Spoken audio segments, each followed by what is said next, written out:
મોહનીજી ધ્રુજતા હાથે પોતાની ચાદર સમેટી રહ્યા હતા ત્યારે તેમનો દીકરો સુનિલ બૂમ પાડીને બોલ્યો, માં, તમે કેટલી વાર કહ્યું છે કે બાળકોના રૂમમાં ઊંઘવા ના આવો? તમને સમજ કેમ નથી આવતી? આખો દિવસ ઉધરત ખાતા રહો છો. રૂમમાં દુર્ગંધ ફેલાઈ જાય છે, બાળકો બીમાર પડી જશે. દીકરાના આ કઠોર શબ્દ મોહનીજીના હૃદયમાં ગરમ તેલની જેમ પડી રહ્યા હતા. તેઓ કંઈ બોલે તે પહેલા દીકરો ફરી ગુસ્સે થઈ ગયો. અરે, પગથિયા નીચે ખૂણો છે ને, ત્યાં જ ઊંઘી લો. આ તમારું ગામ નથી જ્યાં મન થાય ત્યાં ડેરો જમાવી દો. આને આ શું? તમારી આ ગંદકી ચાદર મારા દીકરાને ઓઢાડી રાખી છે. જો બાળકો બીમાર પડ્યો તો દવા તમે નહીં કરાવો. આ સાંભળીને મોહનીજીની આંખોમાંથી આંસુ વહેવા લાગ્યા. આટલા તિરસ્કાર ભર્યા શબ્દો એ દીકરાના મોંમાંથી, જે ક્યારે તેમણે છાતી સાથે ચોંટીને ઊંઘતો હતો.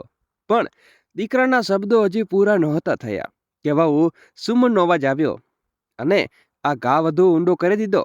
સાંભળોજી, હું પાર્ટીમાં હતી, ખૂબ થાકી ગઈ છું. આજે મારાથી કામ નહીં થાય. તમારી માને કહી દો કે બધું કામ પોતે કરી લેશે. તો સુનિલ તરત જ માની તરફ ફરીને ગુંજ્યો, સાંભળ્યું છે ને બુઢી? મારી પત્ની ખૂબ થાકી ગઈ છે. હવે જા, ગરમ તેલ તાવ અને તેના પગ દબાવ. મોહનીજી પોતાને રોકી ન શક્યા અને ધીમેથી બોલ્યા, બેટા, આ તું શું બોલે છે? પત્નીના પ્રેમમાં આટલો અંધા ન બન કે માનું દુઃખ દેખવાય બંધ થઈ જાય. તું કહે છે કે મારી ચાદરથી તારું બાળક બીમાર થઈ પડશે, અને મેં તો તને ત્યાં પણ પોતાનાથી દૂર નહોતો કર્યો જ્યારે તું દર બીજા દિવસે ઉધરસ, શરદી, તાવ, મેલેરિયા લઈને મારી છાતી સાથે ચોંટીને રડતો હતો. જો વાંચી લખીને માણસ તારા જેવો બને તો એમાં વાંચવા લખવા પર લાલચ નશે. બસ બસ બુઢી, બસ. પોતાનું દિમાગ પોતાની પાસે રાખ, સુનિલે કહ્યું અને રૂમમાંથી બહાર નીકળી ગયો. માની વાતોને તેના ઉપર કોઈ અસર ન થઈ. મોહનીજી ચૂપચાપ પોતાના ખૂણામાં ચાલ્યા ગયા અને સિસકાતા બોલ્યા, શું આ દિવસો જોવા માટે મેં તને પાળી પોસીને આટલો મોટો કર્યો હતો? એકલી દુનિયા સાથે લડીને મોટો કર્યો હતો. તેના ગળામાં અટકતો દુઃખ, હૃદયમાં દબાયેલી ચીસ અને આંખોમાં તરતા આંસુ, બધું મળીને તેમની ઉંમરને બધે વારું કરી રહ્યું હતું. પતિના મૃત્યુ પછી તેમણે એક શાળામાં આયના નોકરી કરીને દીકરાને મફતમાં ભણાવ્યો. એ શાળામાં નાના રૂમમાં રહીને બંનેનું પેટ પાલ્યું હતું. પછી દીકરાનું લગ્ન કરીને ઘર વસાવ્યું. વિચાર્યું હતું કે વહુ આવશે તો એકલતાનું દુઃખ મટી જશે. પણ કિસ્મતે જાણે નક્કી કરી લીધું હતું કે તેમનું જીવન અંત સુધી પરીક્ષા બની રહેશે. ધીરે ધીરે વહુ સુમનને તેમના ખાવા પીવા, નહાવા, પહેરવા પર પ્રતિબંધ લગાવી દીધો. સવારનું ખાવાનું બાસી, રાતનું કંઈક બચેલો ટુકડો અને રૂમની જગ્યાએ પગથિયા નીચે એક ખૂણો, જે એ દિવસો ઘરમાં લગ્નની વર્ષગાંઠની પાર્ટી હતી. બહાર આવું ઘર રોશનીથી ઝગમગી રહ્યું હતું, પણ મોહનીજીના ખૂણામાં પંખો પણ ઉતારી લીધો હતો. આટલી ગરમીમાં મોહનીજીએ કહ્યું, વહુ, મારો પંખો કેમ ઉતારી દીધો? આ સાંભળીને સુમન તસમસી ઉઠી. બુઢી, રહેવા માટે છાપરું અને ખાવા માટે ખોરાક અને પહેરવા માટે કપડાં મળે છે, એ જ ઘણું છે. વીજળીનું બિલ તને ખબર છે ને? એટલું કહીને તે બહાર ચાલી ગઈ. ત્યાં આજે હલવાઈ આવ્યો ને બોલ્યો, મેડમ, મારો એક સહાયક નથી આવ્યો. અરે, કંઈ વાંધો નહીં, મારી પાસે તો સહાયક છે, કહેતા તેમણે જોરથી હસી અને મોહનજીને પકડીને રસોડામાં બેસાડી દીધા. લ્યો, શાક કાપો અને વાસણ ધોઈ નાખો. એટલું કહીને તે પણ પગ પછાડતી બહાર ચાલી ગઈ. ત્યારે હલવાઈએ મોહનજી પર દયા આવી. તેણે કહ્યું, અમાજી, આ ઉંમરે આટલું કામ કેવી રીતે કરશો? મોહનજી હસી પડ્યા અને આંખો છલકાઈ ઉઠી. શું કરું બેટા, જ્યારે કિસ્મત ખરાબ હોય છે તો ઉંમર પણ મજબૂર થઈ જાય છે. આ મારી વહુ છે, માલિક જ નહીં, પણ માલિક જેવું વર્તન કરે છે. ખેર, છોડ, તું તારું કામ કર. બુઢી હાડકા છે, ધીમે ચાલશે. આખા દિવસની મહેનત, ભૂખ, તરસ અને દુઃખ પછી મોહનજી થાળીમાં બાસી દાળ અને ભાત મૂકવામાં આવ્યા. તે પણ ત્યારે જ્યારે મહેમાનો માટે ઢગલાબંધ ખોરાક બચ્યો હતો. હલવાઈએ દવા ખાઈને મોટા વાસણો થોડું થોડું ખાણું તેમના માટે છોડી દીધું હતું. તેમણે કહ્યું, એ જ ખાધું, પણ અપમાન અહીં ન રોકાયું. જ્યારે તેઓ મોટા વાસણો ધોતા હતા ત્યારે સુનિતા ગુસ્સે થઈને બોલ્યા, માં, જલ્દી કરો, ખાતા તો ખૂબ છો અને બધું પેટ જાય છે ક્યાં? તેમના હૃદયમાં ઠંડો ઘા પડી ગયો. ખાતી તો ખૂબ છો બેટા, પણ ખોરાક નહીં. પોતાનું સન્માન અને બાળકો માટેનો પ્રાણ ત્યાગ કરું છું. એ ઓછામાં ઓછું થોડી ઇજ્જત તો મળે. પણ સુનિલ ગુસ્સે ચીસ પાડી ઉઠ્યો, સારું થાત કે તું મને જન્મ આપીને મરી જાત, તો થોડો બોજ તો ઓછો થાત. આ શબ્દો સાંભળીને મોહનજી પથ્થર જેવા બેસી ગયા. માનું હૃદય રડી રહ્યું હતું, પણ આંસુ પણ જાણે જવાબ આપી ચૂક્યા હતા. તેઓ વિચારતા રહ્યા કે બાળકો કેવી ભૂલી જાય છે કે તેમનો દરેક કણ, દરેક શ્વાસ, દરેક પગલું માતા પિતાની દેન છે, અને કેવી રીતે એ જ બાળકો મોટા થઈને પોતાના માતા પિતા ઉપર બોજો હોવાનો ઠપ્પો લગાવી દે છે. જેમની ખોળામાં માથું રાખીને તેમણે પોતાનો ડર, પોતાની તકલીફો અને પોતાની નાની ઈચ્છાઓ પૂરી કરી હતી, પણ સત્ય એટલું કડવું હોય છે કે તે ઈચ્છીએ પણ ગળી ન શકાય. મોહનજી તેમણે રોજ પોતાની ખામોશીમાં ઓગળીને પી રહ્યા હતા. બીજી સવારે મોહનજી આંગણામાં ઝાડુ મારી રહ્યા હતા. મનમાં વિચારી રહ્યા હતા કે ક્યારે મારા ઘરમાં મારું અસ્તિત્વ આટલું નાનું થઈ જશે. મેં ક્યારે વિચાર્યું ન હતું. ત્યાં જ અચાનક એ જ હલવાઈ આવી ગયો, જેણે કાલે તેમને દયાથી જોયા હતા. વહુએ તેમને જોઈને કહ્યું, શું થયું, શું જોઈએ? હલવાઈએ કહ્યું, મેડમ, કાલે મારી એક મોટી કડ સિંહ અહીં છૂટી ગઈ હતી, તે જ લેવા આવ્યો છું. ત્યારે સુમને કહ્યું, હા ઠીક છે, જા શોધી લે. અને એ બુઢી મોહની તરફ જોઈને કહ્યું, આની સાથે જા અને લઈ જા, ક્યાંક અમારો સામાન લઈને ભાગી ન જાય. આવા લોકો ઉપર ભરોસો નથી. મોહનજી ચૂપચાપ હલવાઈની પાછળ ચાલ્યા ગયા. પણ તેઓ રસોડામાં પહોંચ્યા કે હલવાઈએ ધીમા અવાજે કહ્યું, માજી સાંભળો, હું તો કડ બીના બહાને આવ્યો છું. અસલી વાત કંઈક બીજી છે. મોહનજી આશ્ચર્યથી બોલ્યા, શું વાત છે બેટા? તો હલવાઈએ હસતા હસતા કહ્યું, તમે કાલે કહેતા હતા ને કે તમને ખીર, હલવો અને દેશી ખાણું બનાવવાનો સ્વાદ સારો આવડે છે. તો તમારા માટે એક સારા સમાચાર છે. આ નવા વર્ષે એક શેઠ ખૂબ મોટું ભંડારું કરી રહ્યા છે. જો તમે ખીર, હલવો અને દેશી ખાણું બનાવશો તો લોકો તમને હાથો હાથ લઈ લેશે. અને જો તમારું ખાણું પસંદ પડી ગયું તો અમ્માજી, તમારું જીવન બદલાઈ શકે છે.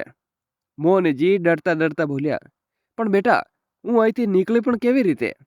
વહુ તો મંદિર જવાની રજા નથી આપતી, અને જો તને ખબર પડી ગઈ કે વહુ બહાર કામ કરું છું તો તે તને ઘરમાં અને બહાર બંને જગ્યાએ કામ કરાવીને મારી જ નાખશે.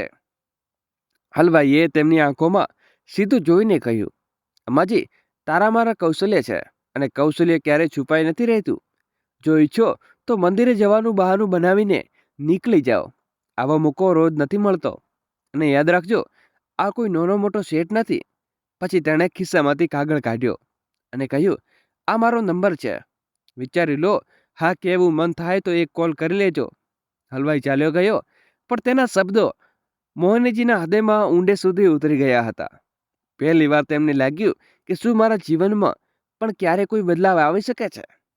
શું મારી બુઢી હાડકામાં હજુ એક તાકાત છે કે હું પોતે પોતાને કંઈ કરી શકું? એ રાત્રે સુમન અને સુનિલ બહાર ખાવા ગયા હતા. જતા જતા વહુએ તાણો માર્યો, બુઢી, આજે માત્ર માટે ખાણું બનાવજે. અને હા, દાળ ભાત ફ્રીજમાં છે, એ ખાઈ લેજે. કાલનું બચેલું છે, તારા માટે તો એ ઠીક રહે છે. દરવાજો બંધ થતાં મોહનજી અંદર આગ ભભૂકી ઉઠી. તેમણે વિચાર્યું કે મેં જે આખી જિંદગી આ લોકોને ખવડાવ્યા, અને આજે આ મને બાસી બચેલું ખાણું આપે છે, શા માટે? શું મારી ઉંમર માત્ર તિરસ્કાર મેળવવા માટે જ બાકી રહી છે? એ જ વખતે તેમણે હલવાઈએ પોતાનો નંબર હાથમાં દબાવી દીધો. થોડી હિલચાહટ પછી પોતાને સમજાવતા બોલ્યો, જિંદગી પર ડરતા ડરતા તો રહી લીધી, પણ હવે શું ખોઈએ છે? તેમણે ધ્રુજતા હાથે નંબર મળાવ્યો અને હલવાઈને ધીમેથી કહ્યું, બેટા, હું તૈયાર છું. હલવાઈ ખુશીનો કોઈ પાર ન હતો. શાબાશ અમ્મા, હું બધી વ્યવસ્થા કરી દઈશ. બસ તમે મંદિર જવાનું બહાનું કરી અને બનાવી નીકળી જજો. દોસ્તો, આગળ વિડીયો શરૂ કરીએ એની પહેલાં વિડીયોને લાઈક કરી અમારી નાનકડી ચેનલને સબસ્ક્રાઈબ કરવાનું ભૂલશો નહીં. બીજી સવારે મોહનજીએ ઘરકામ પતાવ્યું અને હાથમાં પૂજાની થાળી લઈને મંદિર જવાનું બહાનું બનાવીને બહાર નીકળી ગયા. બહુ સુમનને જરાય શંકા ન થાય કે જ્યાં તેઓ જઈ રહ્યા છે એ રસ્તો તેમને નવું જીવન આપવાનો છે.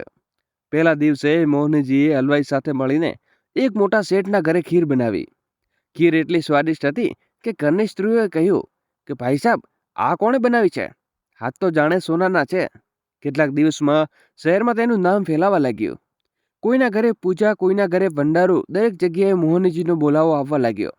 બહુ સુમનને લાગ્યું કે બુટી મંદિરમાં બેસવા જાય છે, તેથી તેણે કોઈ શંકા ન થઈ. ધીરે ધીરે મુખ્ય શેઠ પણ મોહનજીના હાથમાં કાણાના ચાહક બની ગયા. બીજી તરફ મોહનજી અંદર એક અજીબ ચમક આવી લાગી, જાણે તેમની રૂહ કહેતી હોય કે હવે કદાચ ભગવાન મારા માટે પણ રસ્તો ખોલી રહ્યા છે. મહિનાઓ વીતી ગયા. મોહનજીનો આત્મવિશ્વાસ વધતો ગયો. પછી એક દિવસ આવ્યો જેણે તેમનું આખું જીવન બદલી નાખ્યું. શહેરમાં વિશાળ કાર્યક્રમ હતો, જ્યાં આખા દેશના લોકો પોતાનું પારંપરિક ખાણું બનાવવા માટે આવવાના હતા.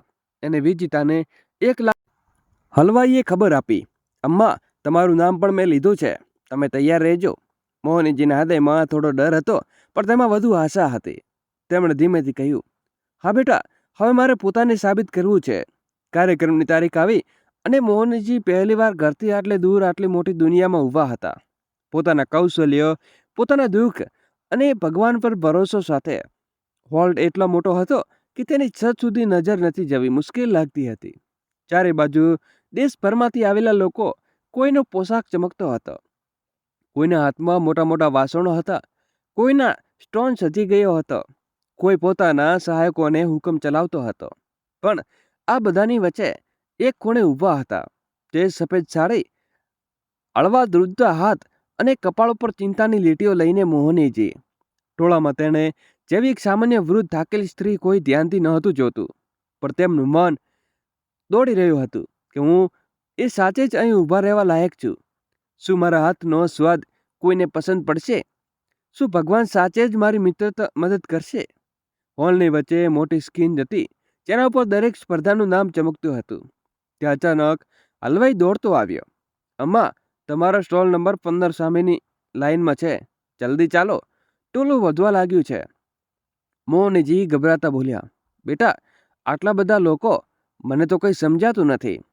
હલવાઈએ હિંમત આપતા કહ્યું, ડરશો નહીં, આ એ જ હાથ છે જેમાંથી તમે જિંદગીભર તમારા દીકરાને ખવડાવ્યો છે. આજે આ હાથ તમને નવી ઓળખ આપશે. હલવાઈના સહાયકે સ્ટોલની બધી તૈયારી કરી દીધી હતી. ચૂલો, વાસણ, દેશી ઘી, ખાંડ, એલચી, બદામ અને એક જૂની સ્ટીલ મોટી કઢાઈ. તેને જોઈને મોહનજીનું મન ભરાઈ આવ્યું. તેમને યાદ આવ્યું કે તેમના પતિને હલવો કેટલો ગમતો હતો. એ જ રેસીપીથી આજે અહીં બનાવીશ. ધીરે ધીરે લોકો આવવા લાગ્યા. દરેક સ્ટોલ ઉપર ટોળું ભેગું થઈ રહ્યું હતું. સ્ટોલ નંબર 15 ઉપર હજુ કોઈ નહોતું આવ્યું. મોહનજીનું મન બેસવા લાગ્યું. કદાચ હું હારી જઈશ, કદાચ મારા હાથનો સ્વાદ કોઈને અનુભવાશે જ નહીં. પછી તેમણે ધીમેથી આંખો બંધ કરીને ભગવાનને યાદ કર્યા. હે ભગવાન, જો મારા જીવનમાં ક્યારે ઉજળો આવવાનો હોય તો આજે જ આવે. જો હું હારી ગઈ તો મારી અંદરની છેલ્લી આશા પણ તૂટી જશે. તેમણે આંસુ લૂછ્યા અને પછી પૂરી શ્રદ્ધા સાથે પોતાની ખાસ ડીશ બનાવવાનું શરૂ કર્યું.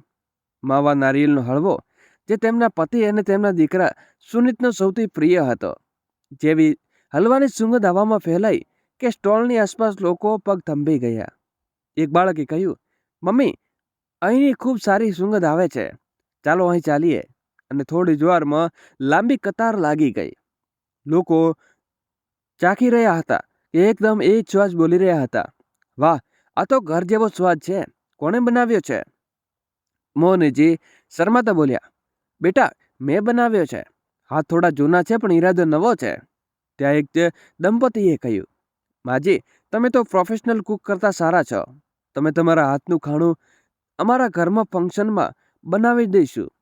ટોળું વધતું ગયું અને જોતામાં આખો સ્ટોલ ખાલી થઈ ગયો હતો. હલવાઈને ખુશીથી ઉછળી પડ્યો, અમ્મા, તમે તો કમાલ કરી દીધું. હવે જજ લોકો આવવાના છે, તૈયાર રહેજો. મોહનજીના હાથ રૂજી રહ્યા હતા. તેમના મનમાં એક જ વાત હતી કે હે ભગવાન, હવે તમારું બધાનું હાથ છોડી દેવું જોઈએ. અને વારમાં 3 મોટા જજ સ્ટોન પર આવ્યા. તેમણે હલવો ચાખ્યો, એકબીજાને જોયું અને હસતા હસતા કહ્યું, આ હલવો માત્ર સ્વાદ નથી, એક અનુભવ છે. આ ભોજન નથી, લાગણીઓનું મીઠું સ્વરૂપ છે. જજ સાથે એક મહિલાએ કહ્યું, માજી, આ હલવો કયા રેસીપીથી બનાવ્યો છે? મોહનજીએ ધ્રુજતા હાથે કહ્યું, બેટા, આ રેસીપી નથી, મારા જીવનનો દુઃખ, મારી મહેનત, મારા આંસુ અને મારા ભગવાન પરનો ભરોસો છે. મેં જિંદગીભર દીકરાઓને ખવડાવ્યો. આજે વિચાર્યું કે પોતાના માટે એક કોળિયો બનાવી લઉં. અને લજ્જોની આંખ ભરાઈ આવી. તેમણે સ્ટોલ ઉપર ઊભા રહીને તાળીઓ પાડી. આખા હોલમાં નરમ ભાવુક અવાજ ગુંજી ઉઠ્યો. પણ મોહનજીના હૃદયમાં માત્ર એક જ વાત ગુંજી રહી હતી કે આજે કચાચ ભગવાનને સાચે જ મારા રસ્તો ખોલી દીધો છે. અને થોડી જ વારમાં મંચ પરથી જાહેરાત થઈ કે આ વર્ષના રાષ્ટ્રીય પારંપરિક ભોજન કૌશલ્યમાં પુરસ્કાર વિજેતા છે સ્ટોલ નંબર 15 મોહનજી.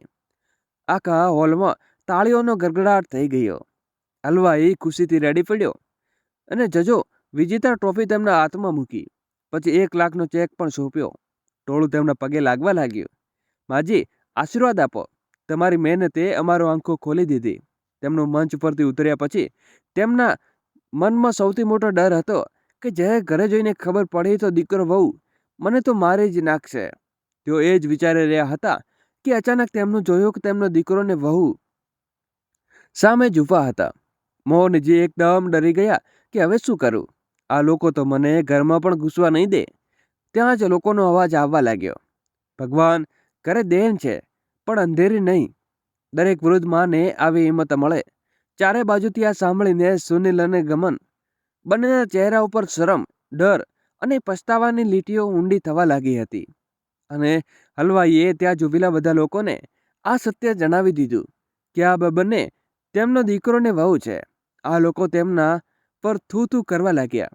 એક વૃદ્ધ માને દીકરા વહુના તિરસ્કાર પછી પણ હાર નથી માની. લાલતી દીકરા અને વહુ પર જેમણે પોતાની માનું સત્યતા છુપાઈ રાખ્યું. આખા હોલમાં લોકો પણ ફૂસફૂસ કરવા રહી રહ્યા હતા. માને નોકરાણી બનાવીને રાખી હશે, તેથી જ એકલી ઊભી છે. સુનિલનું માથું ઝૂકી ગયું અને લોહોજીથી મંચ પરથી ઉતરી વખતે તેમના પગ ધીમેથી થરથરાટ હતી. પણ આંખોમાં એવી ચમક હતી જે જોઈને કોઈ પણ સમજી શકે કે માત્ર જીત નથી પણ આ ન્યાય છે. એ ન્યાય જેની રાહ તેમને વર્ષોથી કરી હતી. ટોળું તેમને રસ્તો આપવા લાગ્યું. લોકો મોબાઈલ કાઢીને તેમના ફોટો પાડી રહ્યા હતા. દરેક કહેતા હતા, માજી, તમે તો દિલ જીતી લીધું. માજી, તમારી વાર્તા અમને બદલી નાખશે. પણ ટોળામાં એક ખૂણે ઊભા રહેલા તેમના દીકરાને વહુ ધીમેથી આગળ વધ્યા. જાણે કોઈ ગુનેગારના પગ પોતાના અપરાધથી સાંકળોથી બંધાયેલા છે.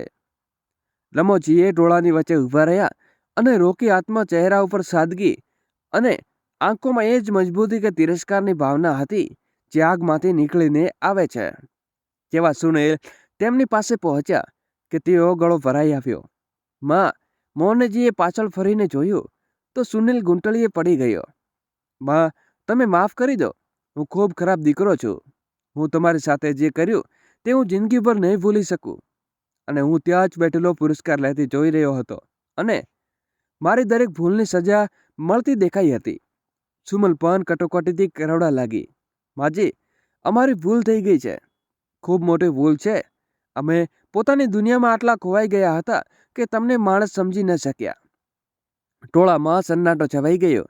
દરેક આ દ્રશ્ય જોઈ રહ્યા હતા કે માજીની જીત અને બે હૃદયમાં તૂટેલો અહંકાર. તે મોહનજીને ધીમે ધીમે બોલ્યા, ઊભા થાવ બંને. ટોળામાં પડવાની માણસ નાનો નથી થતો. ભૂલો સ્વીકારીથી મોટા થાવ. તો માં, શું અમને માફ કરી દીધા? સુનિલે હાથ જોડીને કહ્યું. ત્યારે મોહનજીના હૃદયમાં દુઃખ જૂનું દ્વાર હતું. થોડી પળો માટે ચૂપ રહ્યા. પછી શાંત અવાજે બોલ્યા, બેટા, મેં તને જન્મ આપ્યો છે, પાળી પોસીને મોટો કર્યો, જિંદગી પર તારા માટે પોતાની ખુશીઓ કુરબાન કરી. આજે પણ મારા હૃદયમાં તારા માટે પ્રેમ છે ને પ્રેમ હતો અને રહેશે. પણ બેટા, પ્રેમ અને ભરોસો બંને એક સરખા નથી હોતા. તારી કડવી વાતો, તારા તિરસ્કારો મારો ભરોસો છીનવી લીધો છે. હું તમને માફ કરું છું, પણ તમારા ઘરે પાછા ફરવાની તાકાત હવે મારામાં નથી. આ સાંભળીને સુનિલ રડી પડ્યો. માં, પ્લીઝ એવું ન કરો. એક તક આપો. મોહનજીએ તેના માથે હાથ મૂક્યો. બેટા, મારે ઘરે જવાથી તારા બાળકો બીમાર પડી જશે અને તક અને એ દિવસો મળી જશે ત્યારે તે મને પગથિયા નીચે ધકેલી દીધી હતી. આજે મારી પાસે પોતાનું કામ છે, પોતાનું સન્માન છે અને પોતાની ઓળખ છે, જેથી હવે હું કોઈના ઘરનો બોજો નથી બની રહું. એટલું કહીને મોહનજી હલવાઈની તરફ ફર્યા અને બોલ્યા, ચાલ બેટા, ઘરે ચાલીએ. આજે તે જ મારી ઓળખ બનાવી છે અને હવે તું મારી સાથે રેસ્ટોરન્ટમાં કામ કરીશ. એટલું કહીને મોહનજીને હલવાઈ સાથે ચાલ્યા ગયા.